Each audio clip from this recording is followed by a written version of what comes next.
The bill on the extension of the law on a special procedure for local self-government in certain districts of Donetsk and Luhansk regions is planned to be studied by Parliament next week. Our correspondent will tell why it is important to prolong this document and what steps are taken by the state to continue the peace process in Donbas. The law on the special procedure for local self-government in some districts of Donetsk and Luhansk regions is planned to be extended for another year until December 31st, 2021. This is necessary so that the peace negotiations and the peace process could continue.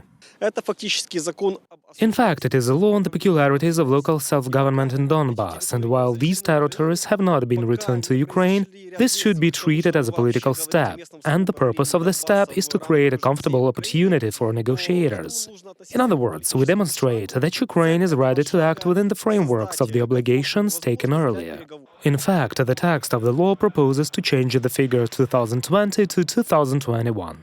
Despite the fact that the law on the special status of certain districts of Donetsk and Luhansk regions was approved in 2014, the Parliament has repeatedly extended the validity of the document, since it has not yet entered into force. The document is necessary for the negotiation process on the settlement of the situation in Donbas. If we don't do it, then it will have a negative signal for the residents of Donbas, as well as for international partners.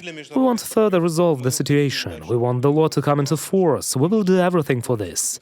But it is better to do the prolongation for the last time, for the law to come into force and start working. In order for the law to come into force, local elections should be held on the separate territories of Ukraine's eastern regions. They can only take place if all demands of the Minsk Accords on security in the territories beyond Kyiv's control are fulfilled. The implementation of the Minsk agreements will make it possible to put this law into effect. Together with this law, a number of laws on amnesty and transitional justice were approved as well. The office of the Vice Prime Minister, Alexei Reznikov, is currently working on it, so the drafts are also being worked out. They should also be agreed in Minsk at the Trilateral Contact Group. Only after that we can talk about real implementation. Meanwhile, Ukraine is doing everything to achieve peace in the east of the country, they assure in the office of the president. During the tenure of Volodymyr Zelensky, an approach to the Donbas policy changed. A couple of exchanges of the illegally detained took place. The silence regime lasts from July the 27th and allows to avoid losses among the military and civilians.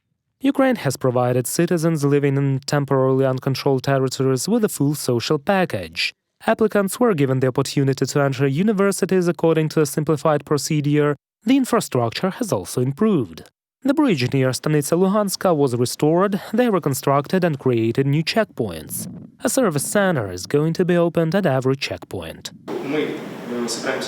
We are going to take all the checkpoints under our control, provide the same level of service everywhere. As in the Счастье town, soon we will open a service center in Novotroitsk. Next, we have the Chongar plan, and within the next year we will finish the process on all checkpoints. Everything will be done in the same way. At the same time, a new legislative framework for resolving the conflict in the Donbas is being developed in Ukraine.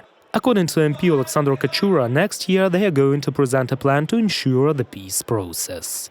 Reported by Vadim Kramer and Vlada Tsurkan, UATV News.